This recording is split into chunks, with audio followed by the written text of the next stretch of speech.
तो नमस्कार बच्चों, आज हम आगे का पोर्शन पढ़ेंगे हुन्स के बारे में। हुन्स लोगों का रूलिंग टाइम क्या था? 500 एडी से लेकर 530 एडी तक। इस टाइम पे इन लोगों ने शासन किया था।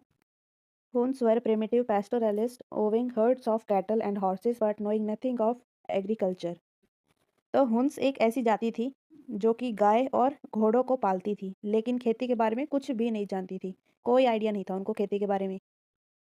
दे roamed in the steppe in search of pasture and water. तो ये जो हुन्स लोग थे, ये लोग घास और पानी की तलाश में स्टेपी एरिया पे घूमते रहते थे। स्टेपी एरिया क्या होता है? जहाँ पर बड़ी बड़ी घासें हों, ठीक है, बड़ी घास का एक मैदान होता है स्टेपी एरिया। तो वहाँ पर ये लोग घूमते रहते थे ताकि इनको घास मिल जाए अपनी गाय और घोड़ों को चराने के लिए, और फिर गाय से ये लोग एनिमल प्रोडक्ट ले लेंगे। Then Huns will consume those animal product. From Oxus, the White Huns came into Afghanistan, destroyed the local power, and after establishing themselves there, began to pour into India in 458 AD.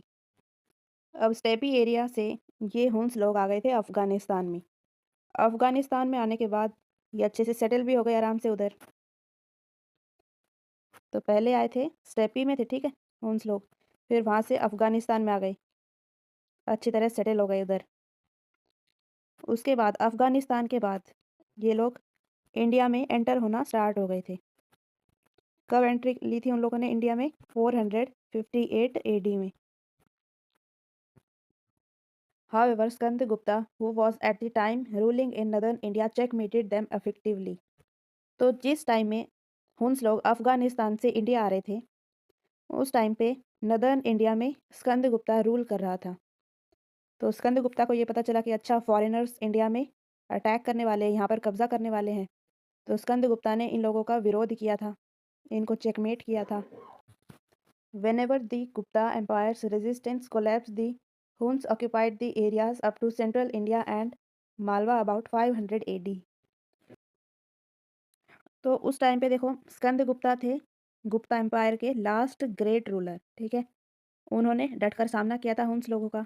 लेकिन जब स्कंदगुप्ता के बाद के जो rulers आए, वो सभी क्या थे? वीक रूलर्स थे, इतने ज़्यादा शक्तिशाली नहीं थे, ठीक है, सब कमज़ोर थे, और वो लोग हुन्स का सामना नहीं कर पाए थे सही से।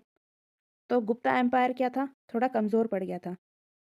तो गुप्ता एम्पायर जैसे ही कमज़ोर हुआ, उसकी शक्ति कमज़ोर हुई, उसी टाइम ने हुन्स लोगों ने सेंट्रल इंडिया में आके अपना कब्जा बना लिया था। There were two powerful Huns ruler, Toramana and his son Mihirakula. तो हुन्स के दो महान राजा थे, बहुत ज़्यादा पावरफुल राजा थे। उनका नाम क्या है? उनका है तोरमान, और उनके बेटे थे मिहिरकुल। ये दोनों शक्तिशाली राजा थे। They ruled during 500 to 530 AD. तो इन लोगों ने कुछ ज़्यादा टाइम तक रूल नहीं किया, थोड़ा ही समय था, दैट इज़ 500 से लेकर 530 एडी तक। मिहिर कुल अ शवाइट वॉज अ प्रीसेक्यूटर ऑफ बुद्धिज़्म। तो जो मिहिर कुल रूलर थे, वो शैव धर्म को मानते थे, और जो बुद्धिज़्म को मानने वाले लोग थे, उन सभी पे अत्याचार करते थे। In 530 AD the Huns were uprooted by Yashodharman and he was from Mandsaur. तो 530 एडी में मंदसौर के यशोधर्मन ने हुन्स लोगों को ख़त्म कर दिया था, उन लोगों को हराकर उनका अंत कर दिया था, ठीक है। तो अब हम पढ़ेंगे वाकाटक के बारे में। तो इनका टाइम पीरियड था 3rd सेंचुरी से लेकर 5th सेंचुरी एडी तक।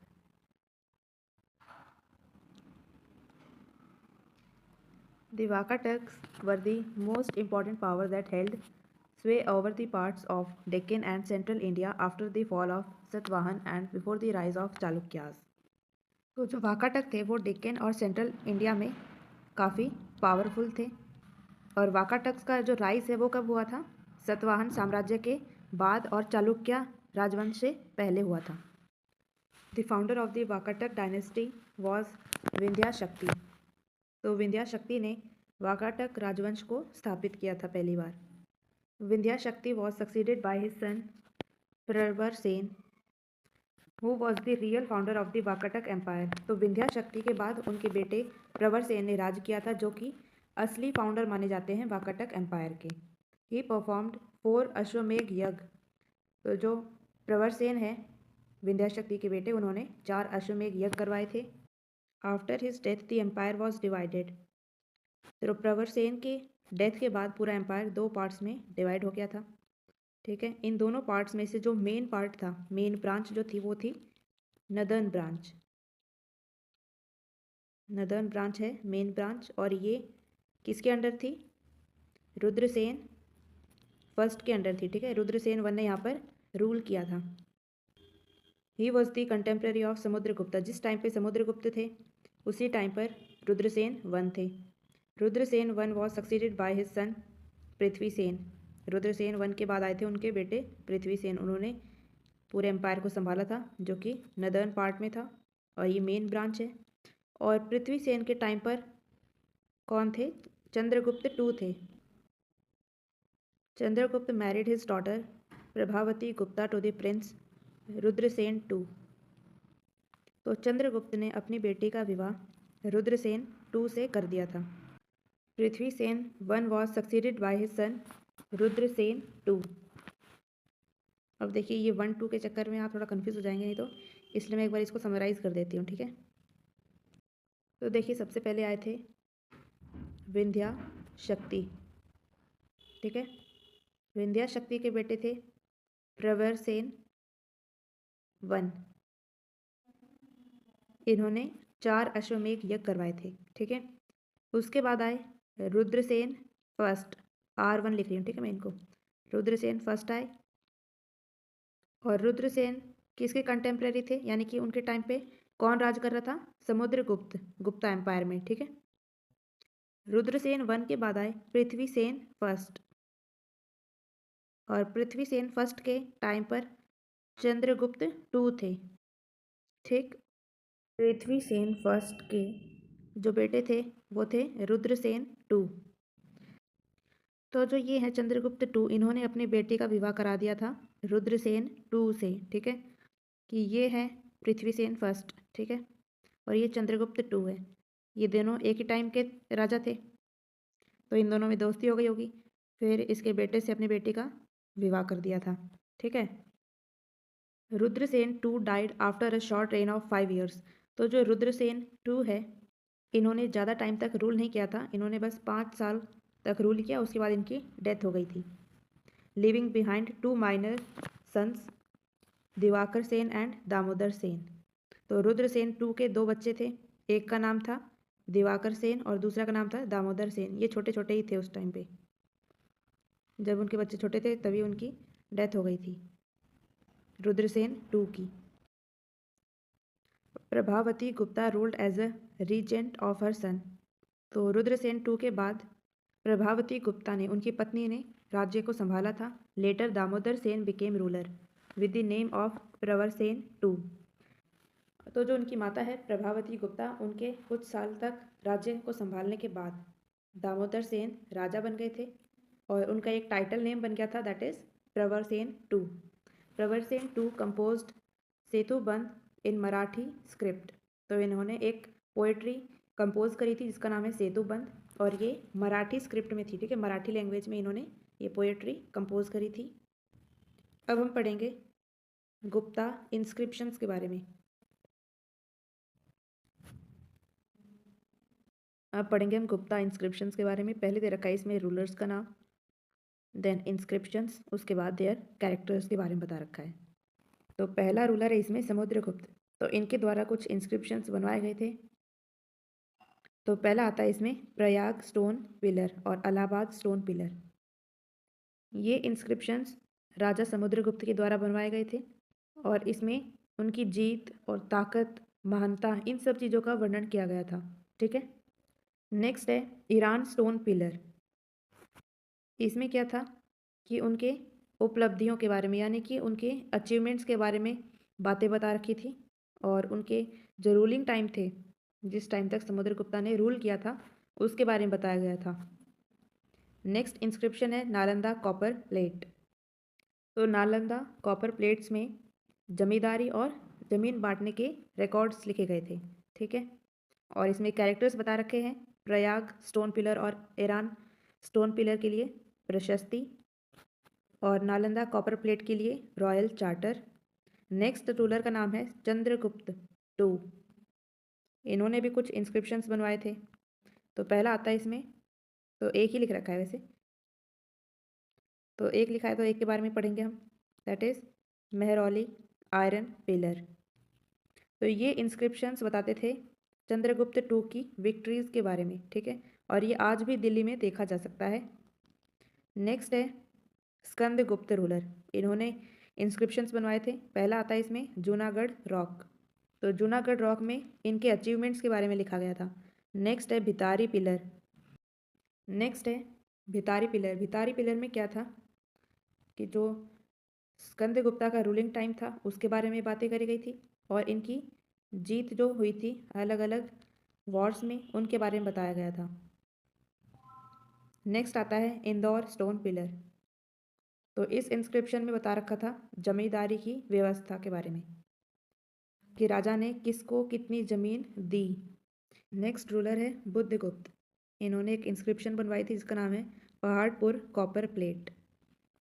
इसमें भी ज़मीन की व्यवस्थाओं के बारे में चर्चा करी गई है, ठीक है।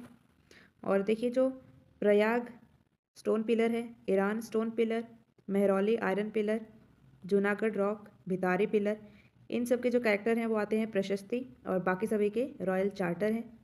अब पढ़ेंगे हम एडमिनिस्ट्रेशन के बारे में। एडमिनिस्ट्रेशन के बारे में पढ़ने से पहले आप ये समझ लीजिए कि जो प्रशस्ति है इसका मतलब होता है कि राजा की तारीफ में जो भी अलग अलग चीज़ें लिखी गई है ना वो सभी प्रशस्ति में आते हैं, ठीक है।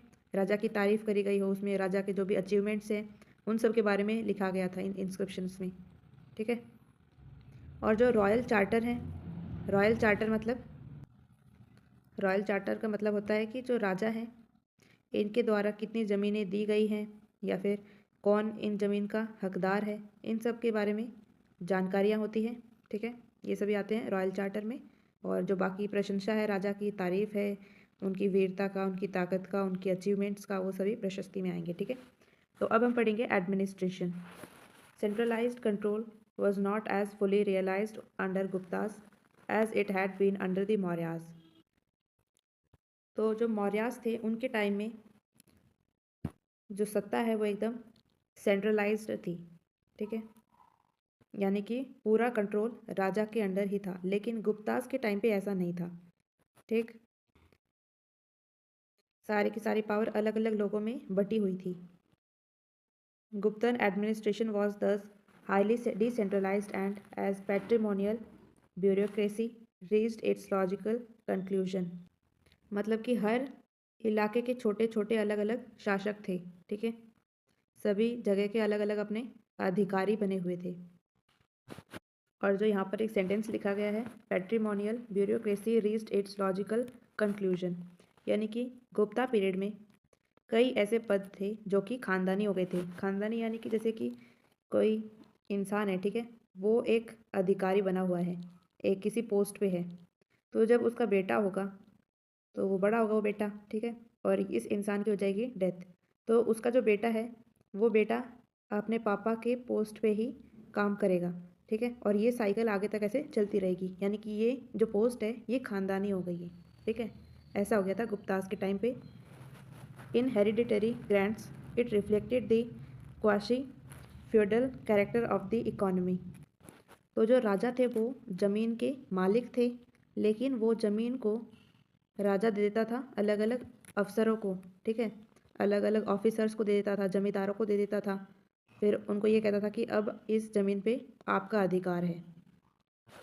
It comprised a network of self-governing tribes and tributary kingdoms and their chiefs often served as representative of imperial powers।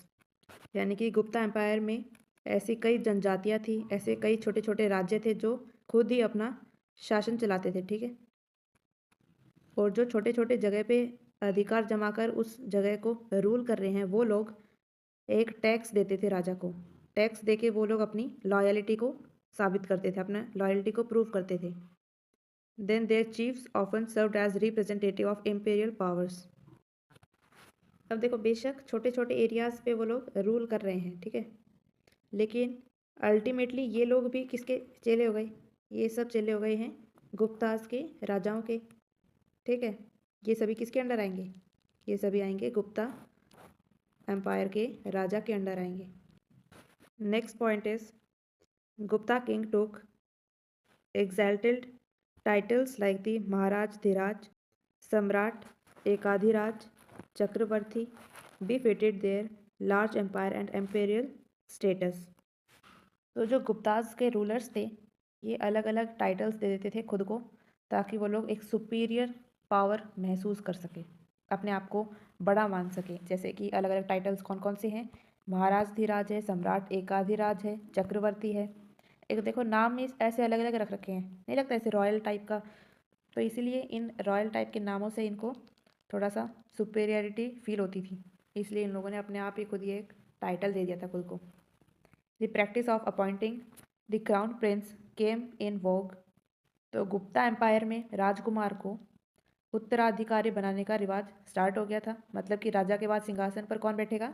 राजा का बेटा, ठीक है। The Gupta Kings were assisted by the councils of ministers. तो कोई भी डिसीजन अगर लेना हो राजा को, तो उसकी मदद कौन करेंगे? Council of ministers. और इस काउंसिल ऑफ मिनिस्टर्स को क्या बोला जाता था? मंत्री परिषद। ये राजा को सलाह देते थे। The existence of such a council is implied in Prayag Allahabad pillar inscription, which speaks of the delight of Sabhyas at the selection of Samudragupta for the throne.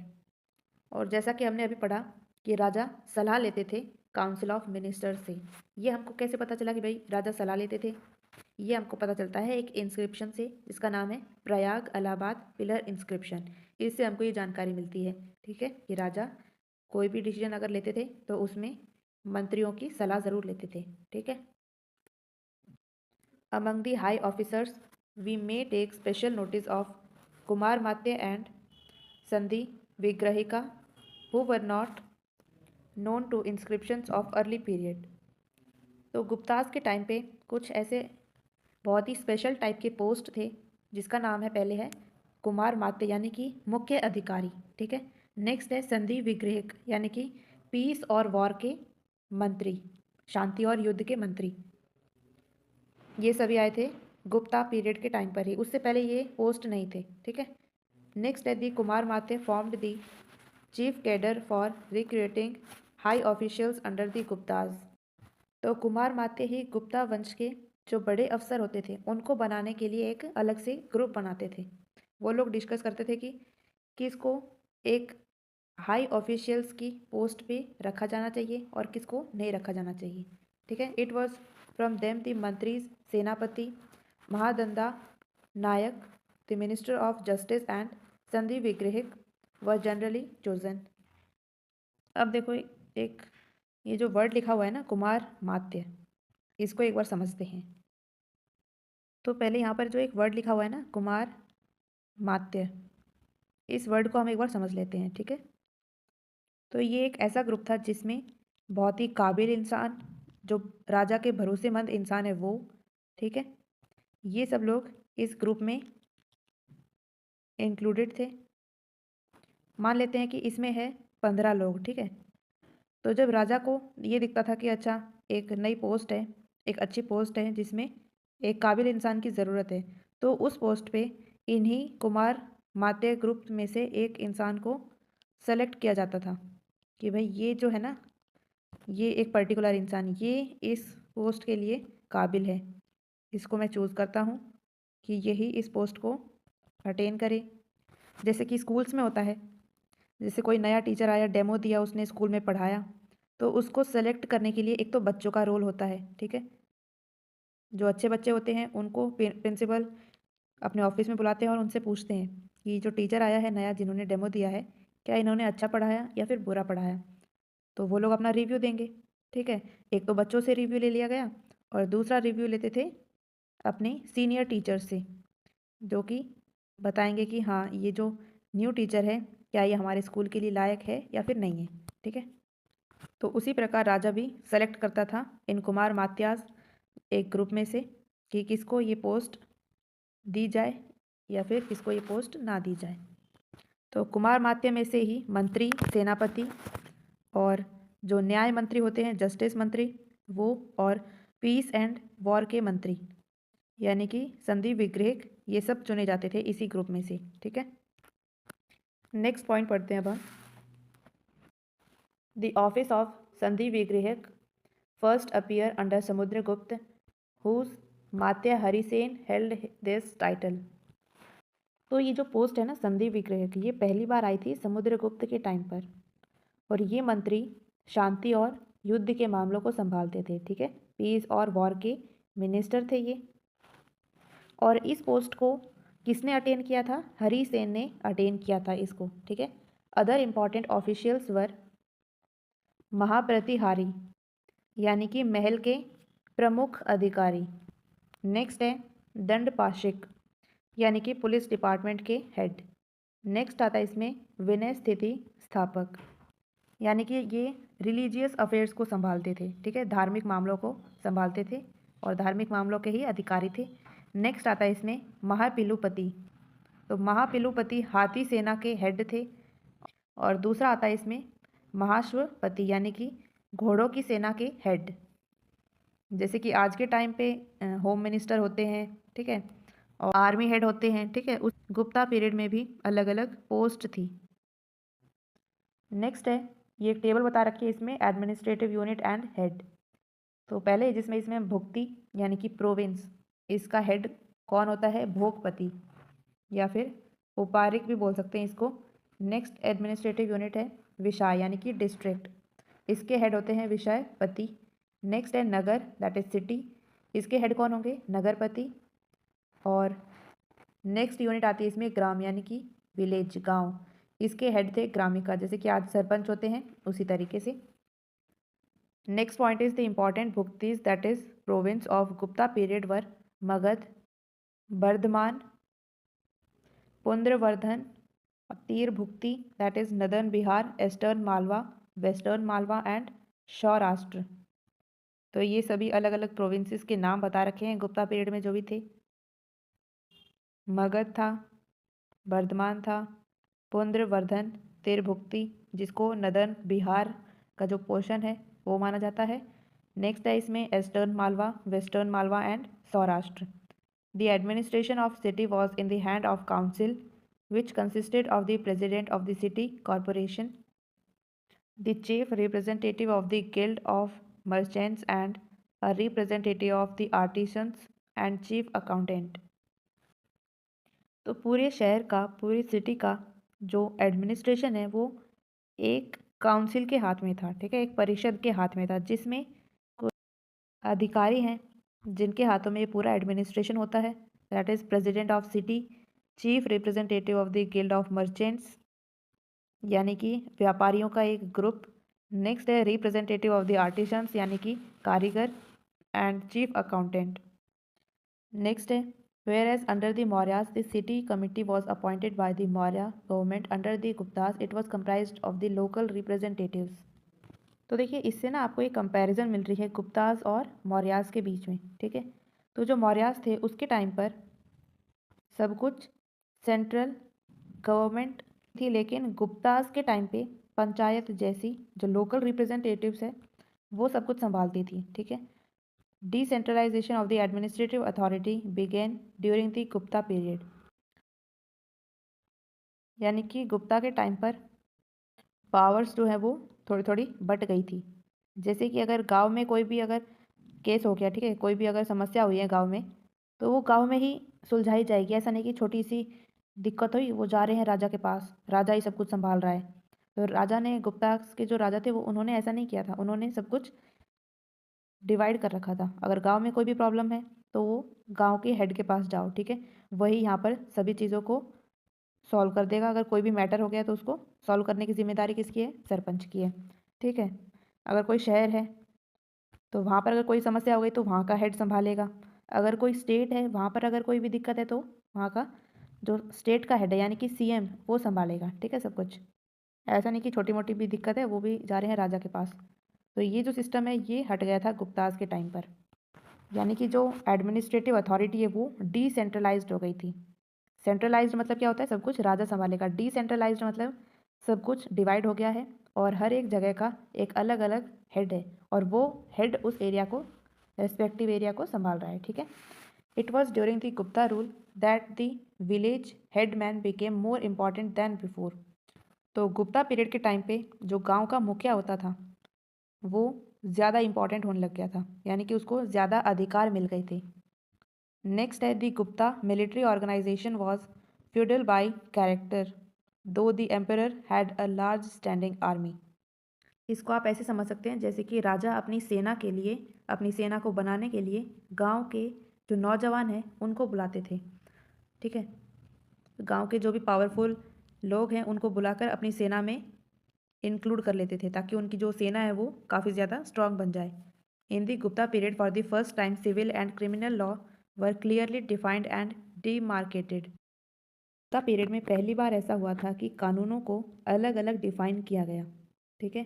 That is civil law और criminal law, इन दोनों को अलग अलग define किया गया, ठीक है, clearly वो भी। Gupta kings depended primarily on land revenue varying from 1/4 to 1/6 of the produce. तो जो गुप्ता राजा थे ये लोग प्राइमरीली किस पे डिपेंड होते थे, लैंड रेवेन्यू पे, जो कि वेरी करता था 1/4 और 1/6 ऑफ द प्रोड्यूस, यानी कि जो भी फसल होगी उसका 1/4 हिस्सा होगा या फिर 1/6 हिस्सा होगा। नेक्स्ट है in Gupta period the army was to be fed by the people whenever it passed through the countryside. This tax was called Senabhakta. जैसे कि यहाँ पर एक गाँव है, ठीक है, और ये रास्ता जा रहा है, तो इस रास्ते से अगर गुप्ताज की सेना पास कर रही है तो इस गांव की ड्यूटी है, इस गांव वालों की ड्यूटी है कि ये गांव वाले इस गुप्ता वाली सेना को फीड कराए, यानी कि इनको खाना दे, पानी दे, इनको रहने की पूरी एक प्रॉपर जगह प्रोवाइड करे, ठीक है। ये भी एक टैक्स का पार्ट था और इस टैक्स को बोला जाता था Senabhakta. The villagers were also subjected to forced labour called vishti for serving royal army and officials. तो गांव वालों को ज़बरदस्ती काम करने के लिए लगाया जाता था, इसको कहते थे विष्टि, और ये जो काम है वो राजा की सेना और अधिकारियों के लिए होता था। नेक्स्ट है the Gupta period also experienced an excess of land grants, that is agrahara grants and devagrahara grants. यानी कि गुप्ता पीरियड में ज़मीन का दान बहुत ज़्यादा हो गया था, ठीक है, जैसे कि अग्रहारा दान और देवग्रहारा दान। और ये जो दान है ये ब्राह्मण और मंदिरों को दिया जाता था। Land grants included the transfer of royal rights over salt and mines which were under the royal monopoly during the Maurya period. तो इसको आप ऐसे समझ सकते हैं कि जैसे नमक है और माइंस है, इस पे पहले राजा का अधिकार था, उसके बाद राजा ने ये बोला कि अब मेरा अधिकार इन सब चीज़ों पे नहीं है, ठीक है, और इनको दान अगर राजा कर देता है